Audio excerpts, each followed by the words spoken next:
வணக்கம் மக்களே! நம்ம இப்ப எங்க போயிட்டுருக்கோன்னு பார்த்தீங்கன்னா, நம்ம சின்னதொரு அண்ணன் மேரேஜுக்கு தாங்க போயிட்டுருக்கோம். மேரேஜ் எங்க வச்சிருந்தாங்கன்னு பார்த்தீங்கன்னா, நம்ம கோவிந்தம்பாளையத்தில இருக்க அன்னபூரணி மண்டபத்தில தான் வச்சிருந்தாங்க. முன்னாடியே வந்து பார்த்தீங்கன்னா, பேனர்லாம் வச்சிருந்தாங்க. ரொம்பவே சூப்பரா இருந்துச்சு. அதுக்கப்புறம் உள்ளார போனோம்னா, நம்ம நவீன் அண்ணன் நம்ம க்ளோஸ் ஃப்ரெண்டு அவர் தான் நின்னு எல்லாத்தையும் வருக வருக என பன்னீர் தெளிச்சு வரவேற்றுட்டு இருந்தாரு. அதுக்கப்புறம் அண்ணன் கூட நின்னு 2 ஃபோட்டோ எடுத்துட்டு, அப்படியே மண்டபத்துக்கு மேல போனோம்னா, நம்ம அண்ணன், அண்ணியெல்லாம் நின்னு ஃபோட்டோ எடுத்துட்டு இருந்தாங்க. அதுக்கப்புறம் அண்ணன் இனிய திருமண நாள் வாழ்த்துக்கள். நல்ல ஒரு ஜோடி பொருத்தம்.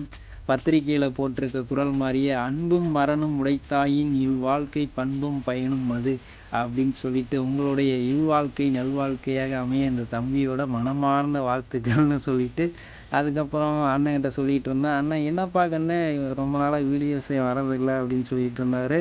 நம்ம கல்யாணத்தை ஒரு வீடியோ எடுத்து போட்டு விடுங்க அப்படின்னாரு. அதுக்கு என்ன நான் எடுத்துட்டா போச்சு, நானே எடுக்கணும்னு தான் நினச்சிட்டு இருந்தேன். இப்போ வீடியோ போடுறதுக்கு டைம் இல்லாதனால தான் எடுக்கல. எங்கள் சித்தி மேரேஜுக்கு எடுக்க முடியாமல் போச்சு அப்படின்னு சொல்லிட்டு இருந்தேன். சரி ஓகேப்பா போயிட்டு சாப்பிடு அப்படின்னாரு. அதுக்கப்புறமேட்டு அப்படியே ஃபோட்டோஸ்லாம் எடுத்துகிட்டு கீழே வந்தோம்னா பந்தியெல்லாம் தடபுடலாக பரிமாறிட்டு இருந்தாங்க. நல்லா மூக்க பிடிக்கி சாப்பிட்டு, ஆனால் வீடியோஸ் தான் எடுக்க முடியல. அதுக்கப்புறம் சாப்பிட்டு நம்ம ஃப்ரெண்ட்ஸ்லாம் நின்றுட்டு இருந்தாங்க. அவங்க கூட எல்லாம் ஃபோட்டோ எடுத்துகிட்டு அதுக்கப்புறம் நவீன் அண்ணா, தம்பி எங்கே போகிறீங்க, தாம்பூலம் போய் வாங்கிட்டு போங்க அப்படின்னாங்க. மறந்துட்டேனே அப்படின்னு சொல்லிட்டு தாம்பூலம் போய் வாங்கிட்டு கிளம்பியாச்சுங்க வீட்டுக்கு. நன்றி மக்களே! உங்களை வீடியோ பிடிச்சிருந்தா லைக் பண்ணி கமெண்ட் பண்ணுங்கள். மறக்காமல் அண்ணனுக்கும் அன்னிக்கும் திருமண நாள் வாழ்த்துக்கள் சொல்லிடுங்க. மறக்காமல் வணக்கம் மக்களே சேனலை சப்ஸ்கிரைப் பண்ணிடுங்க.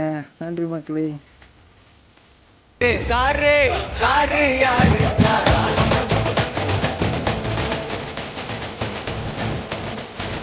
அண்ணன் நினைக்கலாம், ஏன்டா வாழ்த்துக்கள் சொல்கிறதுக்குன்னு ஒரு நியாயம் வேணாமாடா, கல்யாணம் முடிஞ்சு 2 மாதம் கழிச்சாடா சொல்லுவீங்கன்னு சொல்லிட்டு அண்ணன் நினைப்பாரு, டேய் பார்த்தாலும் பார்த்தேன் உன்ன மாதிரி இவ்வளோ லேட்டாக வாழ்த்துக்கள் சொல்லி எவனையும் பார்க்கலடான்னு சொல்லிட்டு.